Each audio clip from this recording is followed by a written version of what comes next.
কালামে হাকিমে আল্লাহ তাআলা বড় মায়ার নজরে বলেন, ইয়া আইয়ুহান নাস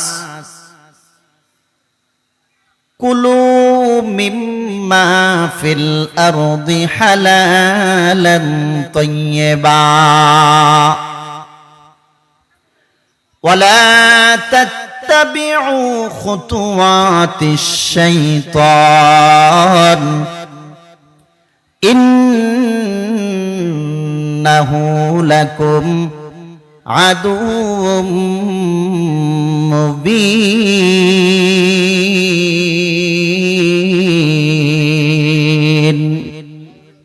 আল্লাহ তাআলা কালামে হাকিমের মাধ্যম দিয়া আমাদের কাছে বার্তা পৌঁছায়া দেয়, ইয়া আইয়ুহান নাস, হে মানুষেরা, কুলু মিম্মা ফিল আরদি হালালান তাইয়্যিবা, আমি আল্লাহ জমিনের মধ্যে যা তোমাদের জন্য হালাল করেছি তা তোমরা খাও। ওয়ালা তাত্তাবিউ খুতুওয়াতিশ শাইতান, খবরদার শয়তানের পদঙ্ক অনুসরণ করবা না, কেননা ইন্নাহু লাকুম আদুউম মুবিন, শয়তান তোমাদের প্রকাশ্য শত্রু। এ মুসলমান, আমি আগেই বললাম নামাজ পড়া যেমন ফরজ, রমজানের রোজা রাখা যেমন ফরজ, হজ ফরজ হইলে হজ আদায় করা যেমন ফরজ, অমনি আরেকটা ফরজ হলো আমাদের উপরে হালাল রিজিক ভক্ষণ করা। আজকে বড় কষ্ট করে মাহফিলের আয়োজন করা হয়, লক্ষ লক্ষ টাকা খরচ করে মাহফিলের আয়োজন করা হয়, কবুল না হোক এইটা আমরা কেউ চাই না। এ মুসলমান, কিছুক্ষণ পর আমরা বাজারের দোকানপাট বন্ধ করে মাহফিলে চলে আসব। ওলামা হযরত আমাদের সামনে বয়ান করবেন, আমরা বয়ানগুলো শুনব, মাঝে মাঝে সুবহানাল্লাহ পড়ব, মাঝে মাঝে আলহামদুলিল্লাহ, মাঝে মাঝে আল্লাহু আকবার ধ্বনিতে আমরা মুখরিত করব। এ মুসলমান, আমাদের একটা নিয়াত হলো যেন আল্লাহ আমার সুবহানাল্লাহ কবুল করে, আমার আল্লাহ আমার আলহামদুলিল্লাহটা যেন কবুল করে নেয়। ঠান্ডার ভিতরে আরামের বিছনাকে হারাম করে দিয়া বান্দা ঠান্ডা পানি দিয়া ওযু করলা, আল্লাহর ঘর যখন মুয়াজ্জিন সব সুন্দর করে আমাদেরকে ডাক দেয়, মুয়াজ্জিন ডাক দেয় হাইয়া আলাস সালাহ হাইয়া আলাল ফালাহ বলে ডাক দেয়, হে মানুষরা তোমরা সালাতের দিকে আসো, নামাজের দিকে আসো, তোমরা কল্যাণের দিকে আসো। নাকি বলে না? বলে। এমন মানুষ পাওয়া যায় 70-80 বছরের বৃদ্ধা মানুষ, মুয়াজ্জিনের আজান শোনার সঙ্গে সঙ্গে সুন্দর আরামের বিছনাটারে লাঠি মেরে আল্লাহর বান্দা বৃদ্ধা মানুষটা পর্যন্ত মসজিদের ভিতরে চলে যায়, যায়া কষ্ট করে আমার মাওলার কুদরতি পায়ে সেজদা দেয়, কখনো চাবে না আমার নামাজটা কবুল না হোক, কখনো চাবে না আমার জিকির কবুল না হোক, আমার দানটা কবুল না হোক। এ মুসলমান, পর্দার আড়ালের মা গো মা, বাজারের ভাইরা, যাদের কানের ভিতরে মাইকের আওয়াজ খানা যায়, হয়তোবা আমি আব্দুল মতিন দিনাজপুরি, এরপরে বয়ানের কোনো সুযোগ আমার থাকবে না, তবে হ্যাঁ, কথাগুলো আমাদের সবার জন্য বড় অত্যন্ত জরুরি একটা বিষয়। তা হলো আল্লাহ তাআলার ফরমান, ইয়া আইয়ুহান নাস, হে মানুষেরা, কুলু তোমরা খাও মিম্মা ফিল আরদি হালালান তাইয়্যিবা, হালাল রিজিক দিয়া বান্দা তোমরা যদি উপার্জন করো, হালাল হালাল উপার্জনের টাকা দিয়া তোমরা যদি খাও, তোমরা পান করো, আমার আল্লাহ বান্দা একবার সুবহানাল্লাহ পড়বা, একবার আলহামদুলিল্লাহ পড়বা, আমার আল্লাহ অবশ্যই তোমার ইবাদত কবুল করবে, ঠিক কি না? আমাদের সমাজে হারাম বড় সয়লাব, যেদিকে তাকাবেন শুধু হারাম আর হারাম। হ্যাঁ, সমাজে এমন কোন মানুষ তালাশ করে পাওয়া যায় না, কোন না কোন দিক দিয়া বান্দারা হারামের সাথে তারা সংযুক্ত নাই। যারা হারাম খায়, হারাম খাইলে বান্দা কখনো কামার মধ্যে বরকত হয় না, সংসারে বরকত হয় না। রাখেন, আয়াতের প্রথম অংশের আলোচনাটা আমরা একটু পরে করি। আল্লাহ হালাল রিজিকের ব্যাপারে কথা বলার পরে আয়াতের শেষ অংশে কেন বললেন ওয়ালা তাত্তাবিউ খুতুওয়াতিশ শাইতান, খবরদার শয়তানের পদঙ্ক অনুসরণ করবা না, কেননা শয়তান তোমাদের প্রকাশ্য শত্রু। এ মুসলমান, কেন আল্লাহ তাআলা প্রকাশ্য শত্রুর কথা কেন বললেন? মুসলমান নবীর উম্মতের দল, এই কারণে আল্লাহ ঘোষণা দেয়, আপনারা শিক্ষিত সমাজ জবাব দেন, আমাদের প্রথম পিতাকে। কথা বোঝেন, কথা বোঝেন, যে কয়জন বসছেন কথা কি বোঝেন? আমাদের প্রথম পিতাকে আদম আলাইহিস সালাম, আমাদের মা হাওয়া আলাইহিস সালাম। হ্যাঁ, আপনার আমার প্রথম পিতা হলো আদম, আপনার আমার মা হাওয়া আলাইহিস সালাম, দুইজনকে আল্লাহ জান্নাতে জায়গা করে দেয়। লম্বা ঘটনা, ঘটনা শোনানো আমার মাকসাদ নয়, আয়াতের তরজমা ব্যাখ্যা বুঝানোটা আমার মাকসাদ। আল্লাহ জান্নাতের ভিতরে জায়গা করে দেয়, আদম যাও যাও জান্নাতের ভিতরে তোমরা বসবাস করো। তবে হ্যাঁ, জান্নাতের ভিতরে থাইকাও আদম এবং হাওয়ার উপরে আল্লাহর ফরমান, তা হলো ওয়ালা তাকরাবা হাদিহি শাজারাতা ফাতাকুনা মিনাজ জালিমিন।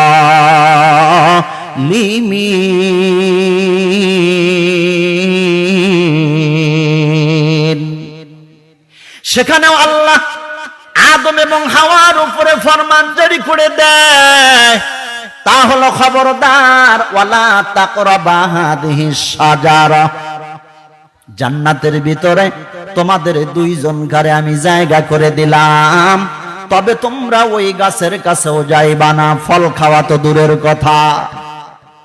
এটা আল্লাহর ফরমান। ও গাছের কাছেও কথা কয় না, কথা কয় না, যাইও না, ফল খাওয়া তো দূরের কথা। ওয়ালা তাকরাবা হাদিহি শাজারা, ও গাছের কাছেও যাবি না, খবরদার। এই হুকুমটা কে করেন? এ জোরে কোন, জোরে ডাক দেন আল্লাহ, আর চিল্লায়া বলেন আল্লাহ। আল্লাহ তাআলা এই হুকুম দিয়া দেয় আদম এবং হাওয়ার উপরে। ভাইরা আমার, দেখেন কত সুন্দর বাচন ভঙ্গি আল্লাহ তাআলার, ওয়ালা তাত্তাবিউ খুতুওয়াতিশ শাইতান, শয়তান রে বন্ধু বানাবি না, খবরদার। হ্যাঁ, আল্লাহ বলে ওয়ালা তাত্তাবিউ খুতুওয়াতিশ শাইতান, শয়তানের সঙ্গে তোমরা বন্ধুত্ব করবা না, আত্মীয়তা করবা নাকি? হ্যাঁ না, খবরদার, তারে বন্ধু বানাবা না, তার সাথে কোনো সময় চলবা না, তার কথাও কোনো সময় তোমরা মানবা না, কেননা ইন্নাহু লাকুম আদুউম মুবিন, শয়তান তোমাদের প্রকাশ্য শত্রু।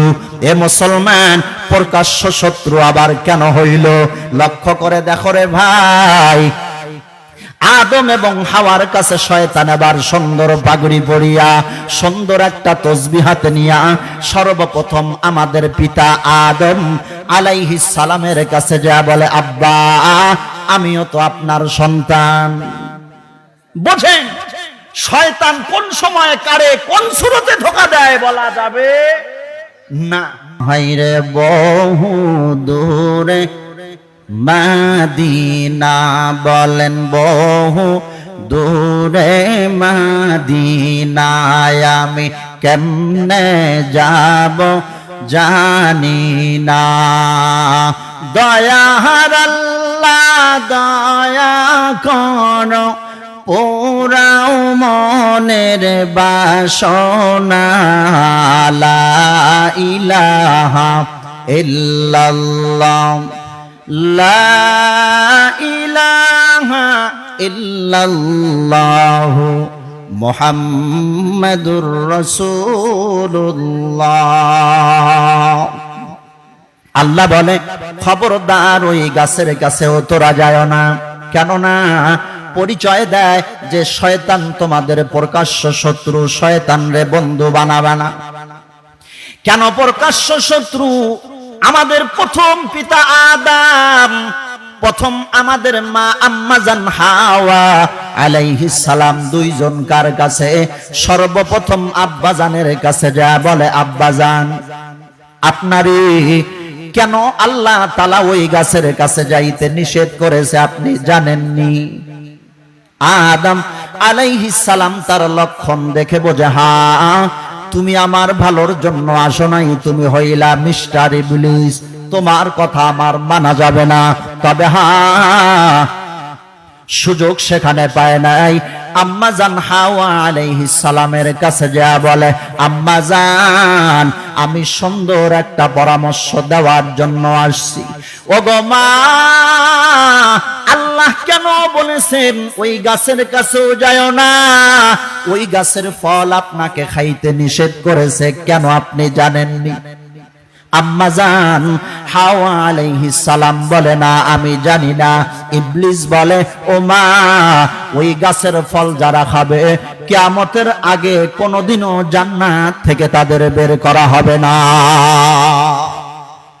গাছের কাছেও যায় না কেন বলছে?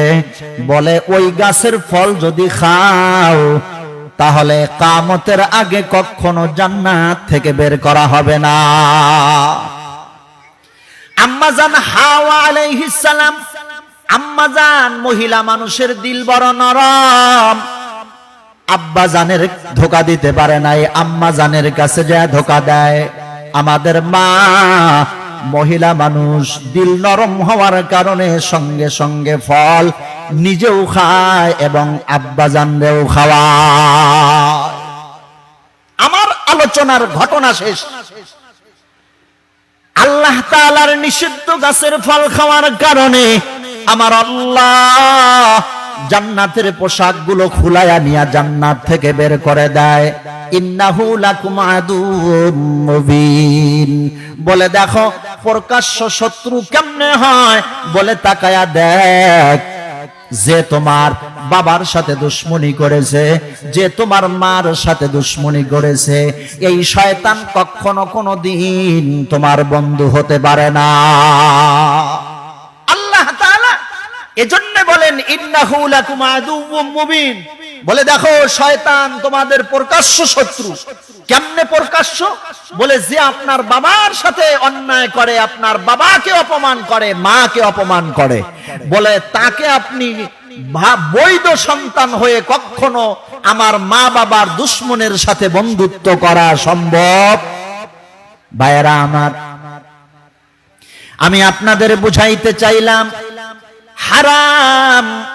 আল্লাহ তাআলা যেই জিনিস খাওয়ার পারমিশন নাই, ওইটা যদি আদম এবং হাওয়া খাওয়ার কারণে আল্লাহ তাআলা জান্নাত থেকে বের করে দেয়, এ মুসলমান, তাহলে আমরা মুসলমান হয়া ইমানদার দাবি করিয়া আমরা যদি বান্দারা হারামের দিকে বেশি ঝুঁকি, তাহলে কখনো আমাদের নামাজ কবুল হবে বলে মনে হয় না, আমাদের হজ কবুল হবে না, আমাদের যাকাত কবুল হবে না। এ মুসলমান, যতবার আপনি হজে যান, 2, 4, 5, 10 বার হজ করবেন, হারাম টাকা হওয়ার কারণে কখনো আপনার আমার হজ পর্যন্ত কবুল হবে না, ঠিক কি না? হারাম ভক্ষণ করার কারণে আমাদের ইমানের ব্যাটারি একেবারে লো। কেমনে লো? বলে বিকাল বেলা সারাদিন যখন অটো রাস্তায় চলে, বিকাল বেলা অটো ড্রাইভারে বলবেন, ভাই যাবেন এখান থেকে বীরগঞ্জ? সে বলবে, হুজুর মাপ চাই, চার্জ নাই। কথা কয় না? কি নাই? চার্জ নাই, মানে আমার অটোর ব্যাটারির যে চার্জ, এই চার্জে ধাক্কায়া আমারে বীরগোস পর্যন্ত নিতে পারে না। সুতরাং এ সমাজে এমন কিছু ইমানদার পাওয়া যায় বলে সাধারণ মুসল্লি তো রাখো, মসজিদের সভাপতি, সেক্রেটারি, ক্যাশিয়ার পর্যন্ত মসজিদের পাশে বাড়ি থাকার পরেও এক ওয়াক্ত নামাজে তাদেরকে পাওয়া যায় না। যেরকম ঠিক কিনা? কেন? বলে তারা হারাম খাইতে খাইতে ইমানের ব্যাটারি এমন লো হইছে, ফজরের আজান যখন মুয়াজ্জিন দিয়া দেয় তখন কম্বল কিসের শরাবে আরো সুন্দর করে মাথা থেকে পা পর্যন্ত পেঁচায়।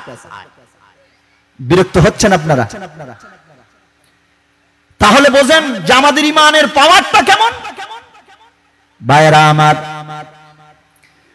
আমাদের ইমানের ব্যাটারির পাওয়ার কোন আল্লাহর বান্দা মুসলমান যুবককে যদি বলা হয় ভাই আসেন জোহরের নামাজের আজান হয়ে গেছে, মসজিদে যাই, আল্লাহর বান্দা সুন্দর করে বলে হুজুর আপনি যান, আমার লুঙ্গি ভালো না। কথা হয় না? কি ভালো না? লুঙ্গি ভালো না। অথবা হুজুর আমি গোসল করি নাই। এ মুসলমান, আজকে মহল্লার ইমামের কাছে বলতে পারছো আমার লুঙ্গি ভালো না, আমার গোসল হয় নাই? মনে রাখবা আজরাইল যেদিন চলে আসবে, যেদিন আজরাইল চলে আসবে তোমার বয়স হইছে কি হয় নাই, আজরাইল এইটার দিকে আদাও কখনো খেয়াল করবে না। দাড়িটা রাখছো কি রাখো নাই এইটার দিকে খেয়াল করবে না। শরীরটা পাক না না পাক এইটার দিকে আদাও খেয়াল করবে না। এ মুসলমান, আজরাইল যখন আসবে একটা কদম সামনে আগানের মতো সুযোগ তোমাকে দেওয়া হবে না। ঠিক কি না? ভাইরা আমার, আমি বুঝাইতে চাইলাম আজকে আমাদের ইমানের ব্যাটারি এমন ভাবে দুর্বল, ইমানের ব্যাটারির কারণে আমরা সামনে আগাইতে পারি না। আজকে বয়ানটা ভালো লাগে না। এই যে মাহফিল আসরের পর থেকে শুরু হয়ে গেল, বাজারের ভিতরে লোক কিন্তু আদাও কম না। এ মুসলমান, সারাটা বছর বান্দারা বাজারের ভিতরে সময় দেয়, হঠাৎ মাসে একদিন, বছরে একবার, এরপরেও মাহফিলে পর্যন্ত বসতে পারে না। কেন পারে না? বলে তার মাহফিল ভালো লাগে না, ইমানের ব্যাটারি তার লো, ইমানের ভিতরে ঘুণে ধরার কারণে তার মাহফিল ভালো লাগে না, মসজিদ ভালো লাগে না, মাদ্রাসা পর্যন্ত ভালো লাগে না। এই কারণে লাগে না বলে বান্দা হারাম খাইতে খাইতে নিজের ইমানের ব্যাটারি একেবারে দুর্বল করে দিয়েছে। ঠিক কি না? ভাইরা আমার, ছোট্ট একটা ঘটনা আপনাদের কাছে শোনাই। আমাদের জামানার বড় ইমাম, ইমামে আজম আবু হানিফা রাহমাতুল্লাহি আলাইহি, ইমামে আজম আবু হানিফার এক শাগরিদ যা বলে, হযরত আমি বড় আশা নিয়ে আপনার কাছে আসছি, তা হলো আমি আগামীকালকে আমার বাড়িতে আপনার দাওয়াত দেওয়ার জন্য আসলাম। হুজুর বললেন, বাবা ঠিক আছে, আমি তোমার দাওয়াতটা কবুল করে নিলাম, আগামীকাল আমি তোমার বাড়িতে যাব, কোনো চিন্তা নাই, টেনশন নাই। ভাই বোঝেন কথা? অসুবিধা হয় না তো? হ্যাঁ, ইমামে আজমকে দাওয়াত দেয়। ইমামে আজমের শাগরিদ বাড়িতে যায়, একটা মেয়েকে, তার মেয়েকে ডাক দিয়া বলে, মা এদিকে আসো, আগামীকালকে আমাদের জামানার বড় ইমাম, ইমামে আজমকে আমি দাওয়াত করে এসেছি। এ মা, সুন্দর সুন্দর খানা দানা মা তুমি আমার হুজুরের জন্য রান্না বান্না করবা। আপনারাও মহল্লার ইমামকে দাওয়াত দিয়া ভালো ভালো খাওয়ান কি খাওয়ান না? কথা কয় না? কি খাওয়ান না? খাওয়ান। বলে কেন? বলে মহল্লার ইমাম আসবে আমার বাড়িতে। হ্যাঁ, অনেক মুসল্লিতে এমন পাওয়া যায় যে যায়া যদি, আগের হুজুর তো আর এখন নাই, এখনকার হুজুর পেট ছোট, খাইতে পারে না। আর আগে যখন নোয়াখালীর বড় বড় মৌলবী সাহেবরা ছিলেন, সারা মাস দাওয়াত খাইছে, তারপরে অসুবিধা হয় না। কথা হয় না? এই কতক্ষণ ঠিক না? তো এখনকার হুজুররা তেমন খাইতে পারে না। তো এরপরেও অনেক মুসল্লিদেরকে দেখা যায় যে হুজুরকে দাওয়াত দিয়াই না, যদি ঠিক মতো না খায় কান্নাকাটি পর্যন্ত করে। হুজুর, বড় আশা করে দাওয়াত দিছিলাম আপনি আমার খানা দানা খাবেন, কিন্তু আপনি ঠিক মতো খাইতেছেন না হুজুর, আমার খুব কষ্ট লাগতেছে। আল্লাহু আকবার। এটা ওলামা ইকরামের মুহাব্বত আর ভালোবাসা। ভাইরা আমার, হ্যাঁ, ইমামে আজমকে দাওয়াত দেয়, সাগরির জামেকে বলে, মা আগামীকাল হুজুর আমার বাড়িতে আসবে, সুন্দর রান্না বান্না করবা। এ মুসলমান বাজারের ভাইরা একটু কানটা লাগায়া মনোযোগ দিয়া শোনো। হ্যাঁ, মেয়েটি সুন্দর করে রান্না বান্না করলেন। পরের দিন দুপুর বেলা হুজুর যায়া বাড়ির মধ্যে উপস্থিত, হুজুরকে খানা দিলেন। আহারে, এক গামলা খানা মেয়েটি হুজুরের কাছে পাঠাইলেন। আল্লাহর বান্দা, জামানার বড় আলেম, বড় ইমাম, ইমামে আজম এক গামলা খানা একাই খাওয়া ফেলাইছে। সুবহানাল্লাহ। মেয়েটি খালি গামলা যখন বাড়িতে যায়, ঘরের ভিতরে যখন গেছে, আল্লাহর বান্দে চিন্তা করে, আহারে এটা কেমন কথা। আমরা জানি জামানার বড় যারা ইমাম হয়, যারা বড় আলেম হয়, বড় জ্ঞানী হয়, এরা খানা কম খায়। কি ঠিক না? জ্ঞানী মানুষ খানা কম খায়। তাহলে এটা আবার জামানার কেমন ইমাম?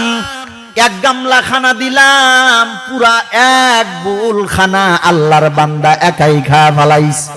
মনের মধ্যে একটা প্রশ্ন জাগলো, আহারে, সন্ধ্যার পরে ঈশার নামাজের পরে আল্লাহর বান্দা, আল্লাহর বান্দি হুজুরে তাহাজ্জুদের নামাজ পড়বে এই মনে করে ঘরের দরওয়াজায় এক বদনি পানি পর্যন্ত রেখে দিলেন।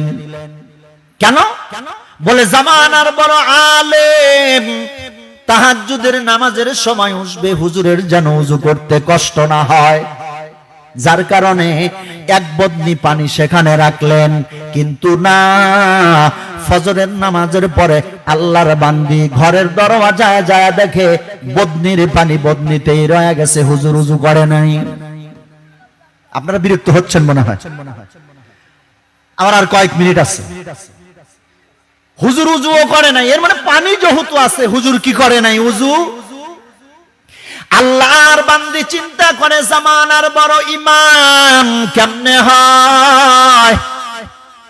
কারণ আমরা জানি তাহাজ্জুদের নামাজ ছাড়া ওলি হওয়া যায় না, তাহাজ্জুদের নামাজ ছাড়া বড় আলেম হওয়া যায় না, আল্লাহর কাছে কান্নাকাটি করা ছাড়া আল্লাহর প্রিয় বান্দা হওয়া যায় না।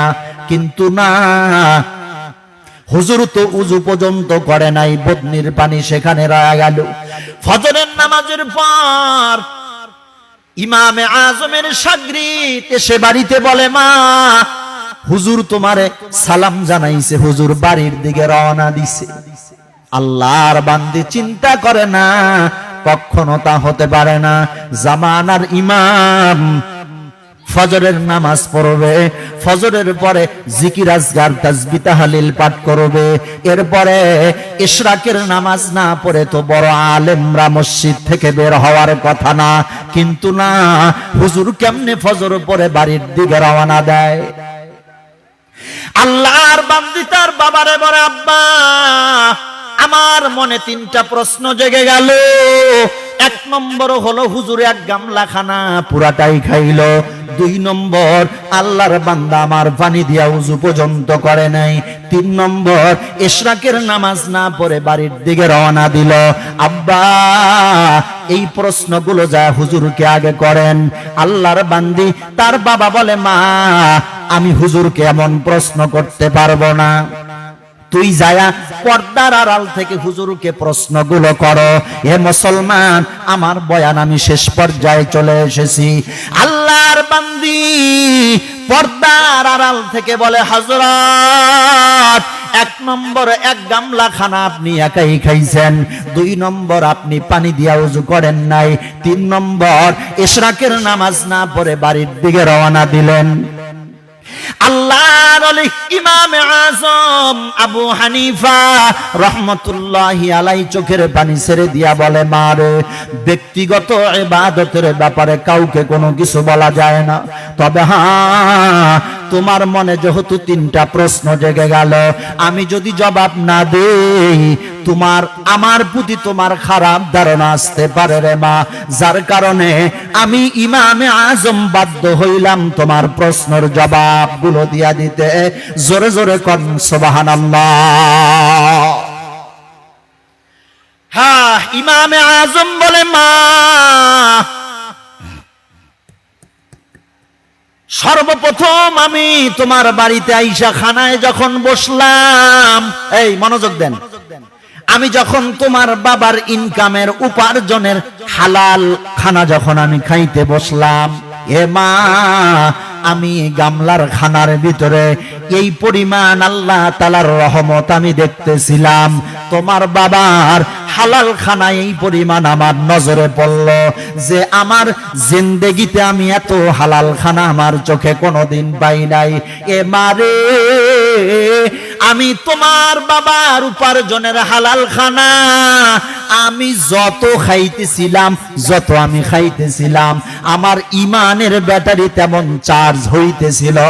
একটু চিৎকার মেরে বলেন সুবহানাল্লাহ।